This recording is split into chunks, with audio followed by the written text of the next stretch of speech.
pinakamalawak na newsroom sa buong Pilipinas. Ito ang Radyo Pilipinas News Update. Philippine Standard Time, 3:56 p.m. Maupay nga kulop sa iyong atanan as shiny ang mga balita yan na nga oras. Memorandum of Agreement signing ginparig-on ang partnership sa SOS Children's Village o Adaptive Barangays para sa Family Strengthening Program. Detalye pamatihan naton matikang kan Charmaine Perito. Radyo Pilipinas Report. Sa katuyuanan nga parig-unon ang mga pamilya ug tagan proteksyon ng mga bata nga aada sa kadilikaduhan, nagperma Memorandum of Agreement MOA ang SOS Children's Village Calbayog Incorporated kaupod ang Barangay Sinidman Occidental ug Barangay Sinidman Oriental.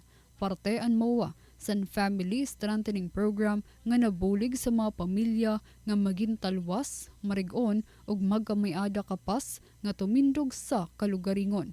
Ginpangunahan ni SOS Calbayog Village Director Emily Torculas, RSW, ang pagperma sa kasarabutan. Ginparte ni Charlie Wampit, Philanthropy and Partnership Officer, ang mga primera nga serbisyo sa SOS sugad sa alternative care, family strengthening ug livelihood and entrepreneurship training. Samtang detalyado naman nga ginlaygay ni Joy Ligayan, RSW, Heads and Family Strengthening Program ang mga interbensyon sugad sa livelihood support, educational assistance, disaster preparedness, ngan environmental stewardship. Ini nga mga aktibidad ang igbabase sa aktual nga community assessment para masiguro nga nabaton ini sa tinuod nga panginahanglan san kada pamilya. Para sa Bagong Pilipinas, Charmaine Perito, Radyo Pilipinas, Radyo Publiko, Calbayog. Ngan para sa aton katapusan nga balita, Fish Dock Coconut Integrated Farming ginlansar sa Libas State Multiplier Farm sa Bungtosan, Pambuhan, Northern Samar. Ini igdetalye sa pagbalik ni Charmaine Perito. Radyo Pilipinas Report. Ginpangunahan ni Northern Samar Governor Edwin Angchuan ang paglansar sa Integrated Farming Project sa Libas Estate Multiplier Farm sa probinsya. Kaupod si Bifar OIC Regional Director Dominador Maputol, DA Region 8 Farmer Director Mike Pedroso o iba pang opisyal sa probinsya. Gindumara ang durungan nga pagpapakawala san 6,000 kabugos nga tilapia fingerlings sa mga palisdaan sa Libas Estate.